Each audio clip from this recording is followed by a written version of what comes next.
Hello everyone watching at home, you're with Adelaide Eternal and we are bringing you round 4 of our Legacy Challenge. We're in the top tables now, top bracket.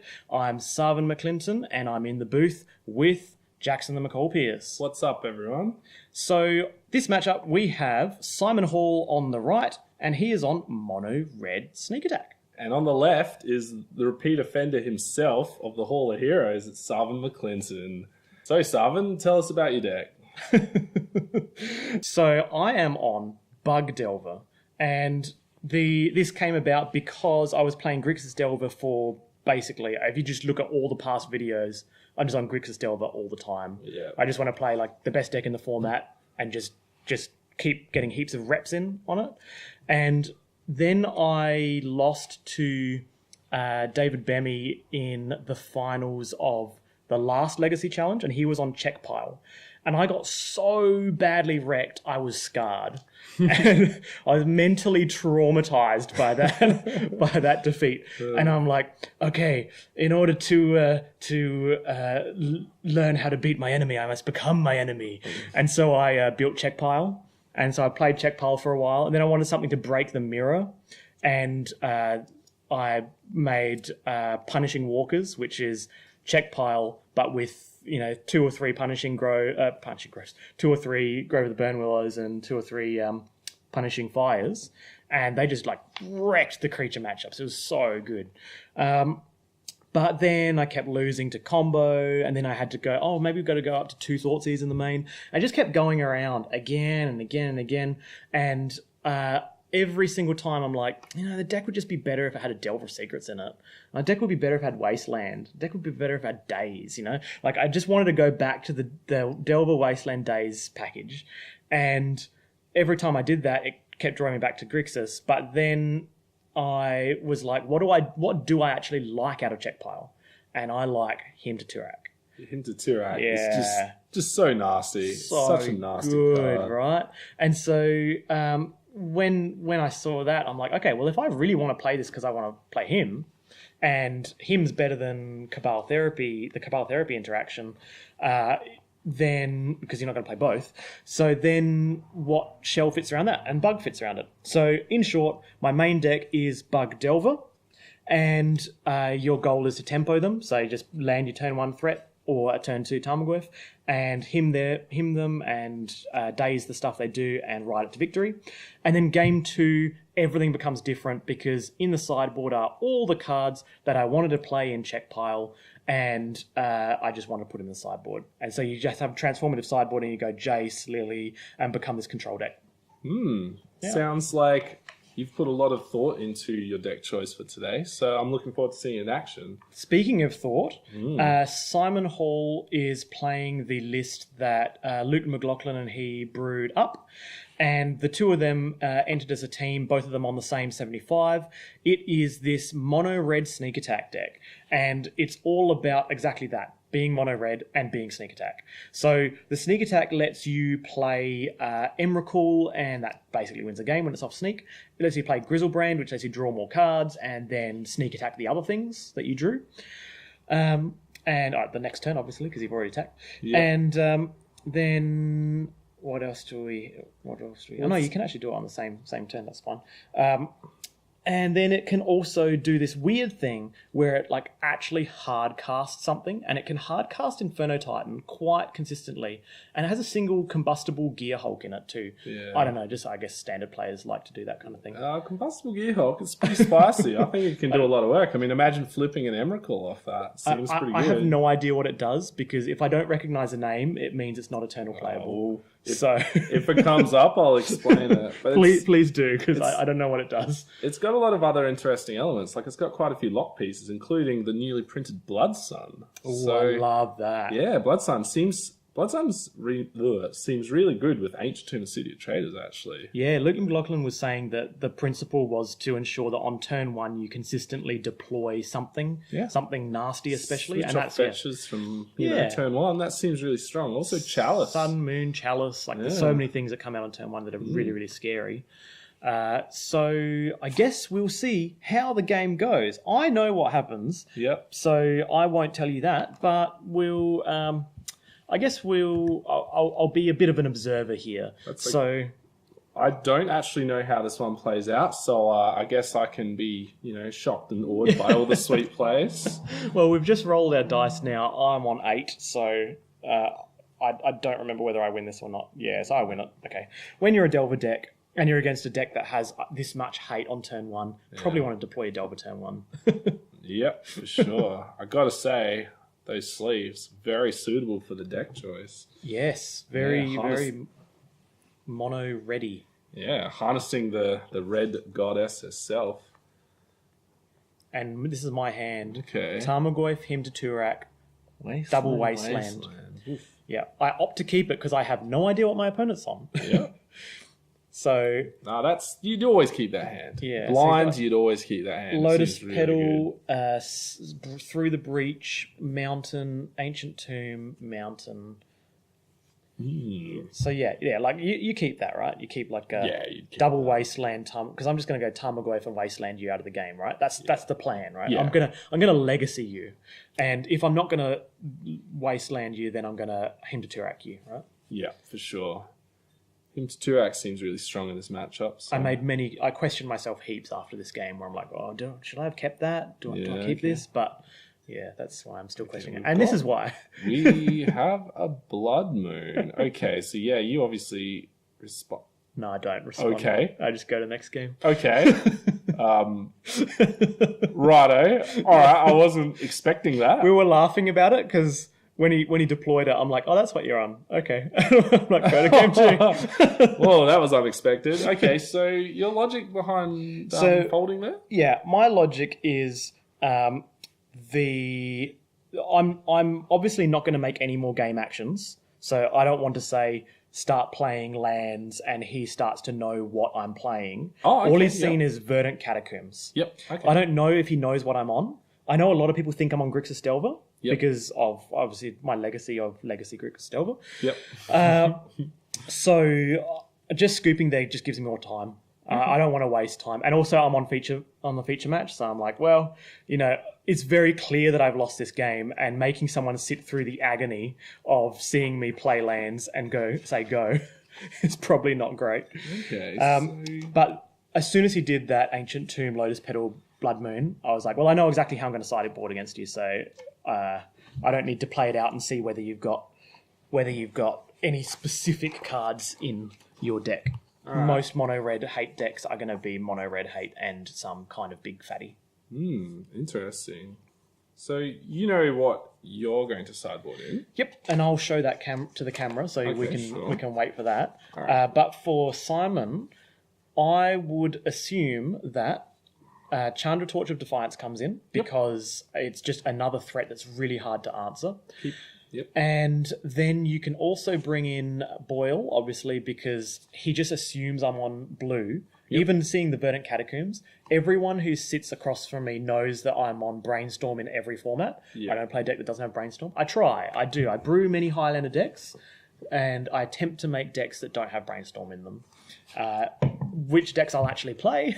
Yeah, I just draw back to the Brainstorm. So that would be safe. A Braid's also good because it just is another way just to hit a Delver. Yeah, for sure. I quite like Magus of the Moon. I mean, you just folded to Blood Moon, so, a Magus of the Moon turn 1 or turn 2 seems seriously good still. Agreed. Trinosphere is quite strong here as well, although you usually bring it in for, like, Storm and that kind of stuff. There's times where if you just wanted one more hate piece to play on turn 1 and you want to consistently draw them, you can go, just add in a Trinosphere. I can see that too. Yeah. It also basically, once Trinosphere is out, it essentially shuts off all Force of Wills, because as a Delver deck, you're going to play your threat and then you're going to try and ride the threat, and you're not really going to have 3 lands out, access to 3 mana. And when you do, you're probably going to use that to deploy Tarmogoyf, and then they do their thing that... and they're protected from Force of Will because you don't have mana up. Yep. Counter it. Okay, that makes sense. But it's more so a matter of what's bad against me. And there's a lot of cards in here that are here we go. So I bring in Thoughtseize, Golgari Charm, and double Edict. Yep. Edict and I take out definitely good. I take out Tomb, Fatal Push, Dismember, Tombstalker, and so he took out 3 Blood Suns. Yep. And because he's on the draw, and he brings in Magus of the Moon and Fire Confluence. So if he was on the play, you keep the Blood Suns in. Yep. But if he's on the draw, I can see why he just goes, well, you only need one land. Yep. You'd like to have more, but if I play a fetch land turn 1, then the Blood Sun has kind of lost some of its utility. Yeah, for sure. I think you need to power it out early for it to really act similar to the way Blood Moon can, kind of just win you a game sometimes. Yeah, definitely. So this is me on the play. Obviously, with the Delver deck, I was on the play first as well, and it didn't help me. Yeah. But now that I know what I'm against, I'm probably going to be mulliganing and making sure my hand is actually robust to his turn 1 hate. The other factor is post sideboard. Now that he knows that I know what he's on, Yeah. and that I have sideboarded, Yeah. he probably doesn't go off turn 1 as often. Yeah. It just depends on, he might take out, sometimes you go, he takes out a couple of Seething Songs, because then he doesn't get 2 for 1 so often, and he can just go the long game and play a big Inferno Titan off actual lands. Yeah, for sure. But it just depends on the way that he sideboards, whether he does that. There's a Force of Will in my hand, so it's probably a keep, right? Okay, yeah. Yeah. You'd think so. Provided you have enough lands, maybe an early threat. Yep. So my hand, I'm showing it to the camera now, I think. I'm actually even... maybe I haven't even said keep yet. Oh, you're still thinking about...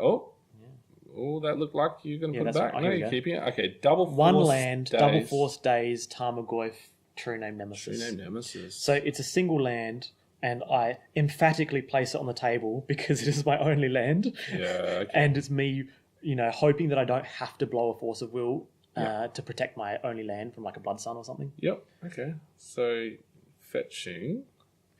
Yeah, so there's an argument here to not fetching, just depending on what I drew. I can't remember what my draw for the turn is, but it's obviously not relevant. Otherwise, I would have shown the camera. I think doesn't fetch the basic. All right, so that's it. that I would drew be why. Thoughtseized, so yeah, that's why I fetched there.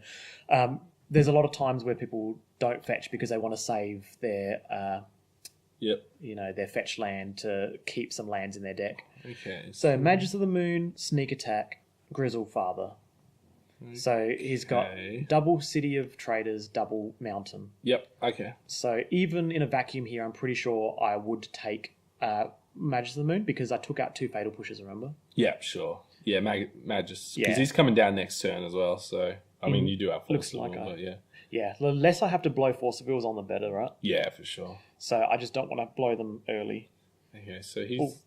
Also it's a factor of whether or not he plays around days. So yeah, sure. Because I'm on the play, as an opponent to a Delver player, you can expect that at least 3 days are in my deck. At least. Yeah. Sometimes 4, depending on the way the matchup works out. On the draw, you can very much assume that I'm down to 1 or 0 days. Yeah. So Simon's probably a bit sus on your hand. He's probably thinking, this guy definitely has Force of Will or days. Yeah. Okay, so he's powering out Sneak Attack, isn't it? Yep, so Sneak Attack, and here he is not playing around days. Yep. But he did also notice, I didn't play a land for 2 turns there. Oh, wow. Yep. Yeah, and if I don't play a land for 2 turns, then your opponent should know that I'm quite happy to daze, because daze is essentially free there. So finally draw something I can be proactive with, which is Delver. Seems good. I would be happy with either a second land to deploy... did I have a Tarmogoyf, I think? Yeah, I think you did. Yeah, either second land for Tarmogoyf or a Delver or a Deathrite Shaman. So there were many outs. Number 2, you got to Force of Will this, for sure. Yeah. If you let this resolve, then basically it's game over, because you don't have the ability to stifle it in this build. Bug doesn't have stifle. So I pitched True Name Nemesis because True Name Nemesis... Remember how I mulliganed... not mulliganed. I sideboarded out 1 True Name Nemesis? Yep. I drew the second one, and I was debating on siding out both of them at the time. And then when I drew the second one, I'm like, I'm max punished. This should just be an interactive card, not a very, very slow clock. Second land, that's good. Doesn't flip the Delver, but... No. Yeah, definitely second land's good. Goyf, Goyfy Boy would be big at the moment, wouldn't he? He's a land instant sorcery. And enchantment? Was it? An enchantment Yeah. is sneak attack is in there. Yeah, good point. Yeah. So yeah, quite large. I think we put a Goyf dice out in the second. Oh, excellent. So yeah, even though the Delver hasn't flipped, drawing a land I'm more than happy with drawing a land there. Yeah. Yeah. Sure, I went like 3 turns without the land, but it didn't matter because I made sure I kept a hand with interaction. Yeah. Like a lot of interaction. Yeah. I think you definitely kept a really strong hand. Okay, so you're potentially attacking for quite a lot every turn now. So Yeah. And this is through the breach. breach. Yeah. Also not playing around days, but 1 days is gone. So yeah, there's Okay. force pitching brainstorm. And, sure, I'm down to 1 card now. Yeah, but So solid clock, hopefully, right? hopefully the clock does the work because he's still on 19 though. And that's an arcane, isn't it? Through the breach? Or is Yeah, that I don't from think the wrong Arcane is a set? super type, is it? Is it? It's Oh, tribal. okay. Tribal It's super tribal. type. That's Yeah, right. Arcane's a That's subtype, fine. I think. That must be what I'm thinking of. Alright, so you're swinging in for what? 8? Yeah. 8 is strong. Yeah, that's real good. And the question here is taking him to 11, what does it do? I've got Ponder here Yep. and 1 unknown card in hand. I don't believe this card is known at all. Yep. Due to any iteration of seeing the hand from the opening or not. There's a daze in there, and there is can't quite see. Sorry, yeah, there is definitely a daze in there. I can see the daze and Tarmogoyf. Yep. Daze, Tarmogoyf. So obviously Tarmogoyf can't be deployed now. Tarmogoyf doesn't change the clock if it's deployed the following turn. Oh, it does if it's deployed the following turn. So yeah, I draw this, and it's a mediocre 3, right? Yeah. But the mediocre 3 includes a daze. Yeah. So if my opponent has not been playing around okay. days, Yep. if my opponent hasn't been playing around days at all this game, Yeah. it means that I can keep the days because it'll get them. Yeah. So at this point, you'd be pretty happy to see a Blood Moon come down just because you get to swing in so hard next turn and you've got, That's it. I take him to coloured 1 mana this turn. Right? available. Yeah. Yep. Seems good. So there's no point deploying the Tarmogoyf because it doesn't change anything. Yep. And you can also play around. Well, there's nothing to play around here. There's like literal nothing. Yeah. Fire Confluence doesn't wreck you. Yeah. It's just a matter of taking them to 1 and denying the ability to leverage much Grizzlebrand if they play Grizzlebrand. Yep. It seems real strong board state. Yeah. So he goes to 3, pseudo 1 with the Deathrite Shaman active. Yep. And it's not a card, I think. I think it's like a Magus of the Moon or something. So yeah, Nice. that's GG's. So didn't have to use the days off the top, but yeah, that's I guess an example of when you draw a hand that is heaps reactive and heaps interactive on the stack or in the hand, like Thoughtseize, Daze, Force of Will, but doesn't actually have a clock. It's scary. Like as a tempo deck, if you don't enact your game plan, your number 1 game plan, which is the actual tempo, i.e. reducing their life total gradually, then eventually your dazes become bad. And eventually you run out of blue cards to pitch. So I take out an additional True Name Nemesis because I'm on the draw, because I don't want to be casting on turn 3 True Name Nemesis, which does not affect the board against an Inferno Titan that is killing another blocker, attacking in, I'm blocking, and then he just keeps pinging me for 3. And that's like the worst. Inferno Titan is the worst thing he can do. The worst from his perspective. Whereas the other things are way better. Grizzlebrand flies over True Name Nemesis. Emrakul flies over True Name Nemesis. Yeah. Like, True Name Nemesis is not designed for this match. No, it's not that good. So yeah, in that this went matchup, out. yeah. So do you think... So Simon looks... I can't quite tell if he's sort of unsideboarding or anything. He's changing his sideboard because, he's on the play, so he can bring the Blood Suns in again. Yeah, so... it'd be interesting to see, maybe if when he didn't actually know what the matchup was, perhaps something like a braid he might not have put in, but then this time he would. So. I mean, that was a value to me just scooping there because I know I've lost anyway. Yeah. I mean, and it also sends a message to your opponent where you just scoop there and they go, okay, so they've got no outs for this, but actually I brought in Golgari Charm, I've got Abrupt Decay, I've got Abrupt Decay, I've got so many ways to deal with it, but I just need to have lands on the board. So it's an interesting mental element of mulliganing. So Send him a message. Maybe they think, oh, maybe he's not on Delver, he's on something else that's a slow deck. Okay, so Check we got pile. lands, Deathlight Shaman, Abrupt Decay. Yeah, Deathlight Shaman, Abrupt Decay, Wasteland. Wasteland, and 3 fetches. Yeah, nice. What would you think? I mean, you kind of. I'm on the draw, keep in mind. I'm on the draw. Yeah. So that's obvious. That's tricky. Yeah, on the draw. It's and hard. It's 4 lands. One of them is Wasteland, so kind of 3 lands, 1 spell land. Yeah. A Ponder and an Abrupt Decay. It's a mull. Okay, you mull? Yeah. All right, sure. Mainly because I'm on the draw, Yeah. and this is game 3. Yeah. So I'm taking the least number of risks I can in mulliganing. Yeah. Just mull to at least a 6. Yeah. Check the 6. If the 6 is interactive, great. If the 6 is like that one, then yeah, probably keep it. Yeah. Because you can interact with a Wasteland on their. They try and do something turn 1. Yeah. Then you go, okay, well, I'll Wasteland that thing. They play like a Chalice of the Void or something. You go, okay, go to your turn, Wasteland the thing, and then, build up to 2 mana, play Tarmogoyf or something like that. Well, yeah, mulling to 6 on the draw in this matchup, I don't think is too bad. Yeah, yeah. So It's really trying to find a good 6, good coupling. of So there's the Golgari Charm there. yeah, okay. See that? That's And so interesting. And some lands, and is that a Ponder? Yeah, okay, yeah, so it's Ponder double Wasteland. okay. So there's a line. Yep. And it all depends.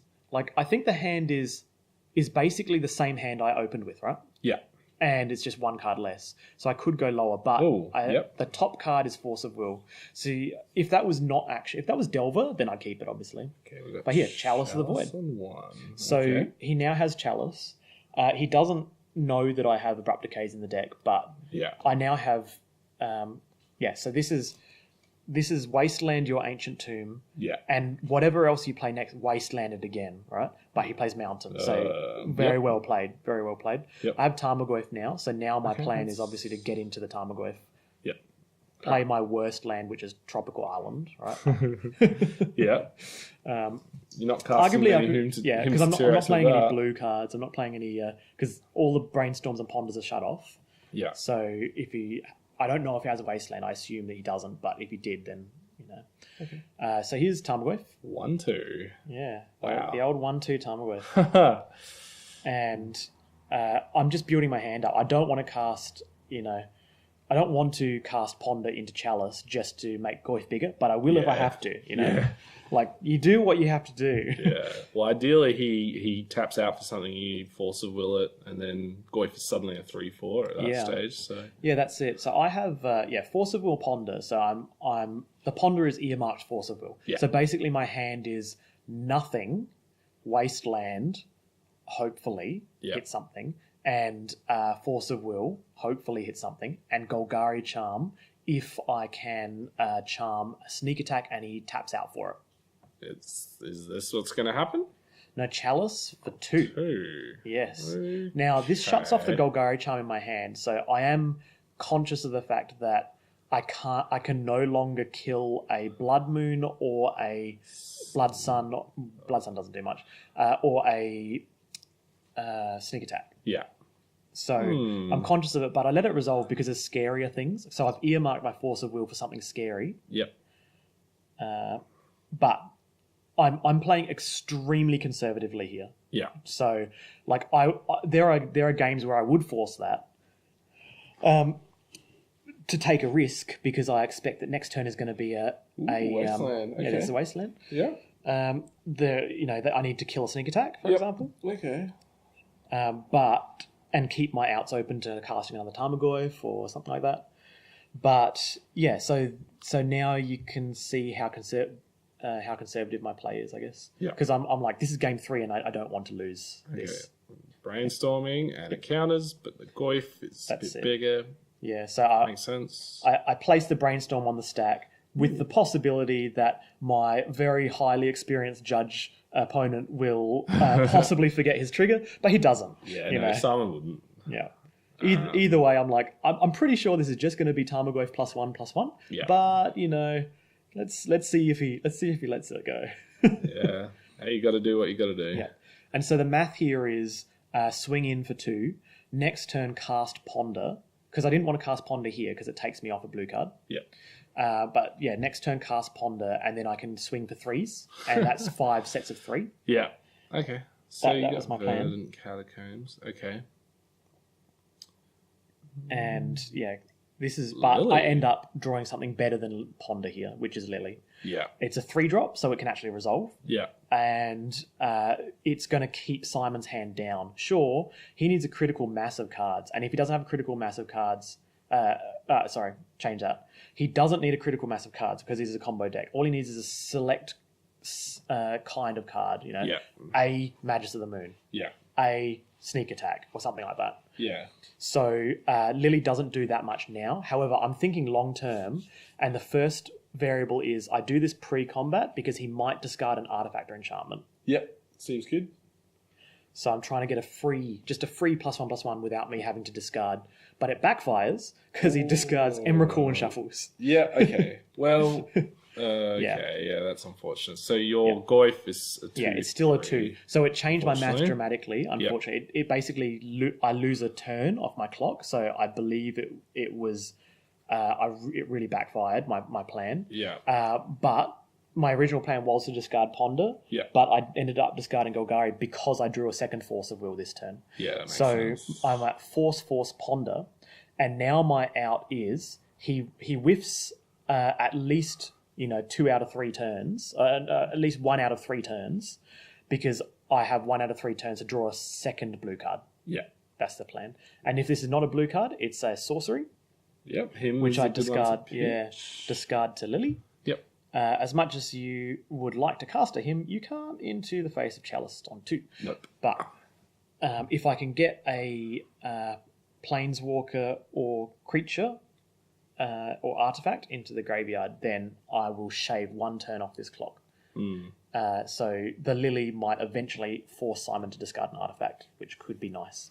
So yeah, Lily isn't great here, but it's it's better than nothing because it's enabling me to pitch things like him and keep mine open to threaten Bending Click end of turn, that kind of thing. Yeah. Not that I have it, but they're the kind of things I see when I see someone on 3 lands and I can't go to 3 because they could click and then attack 3. Okay.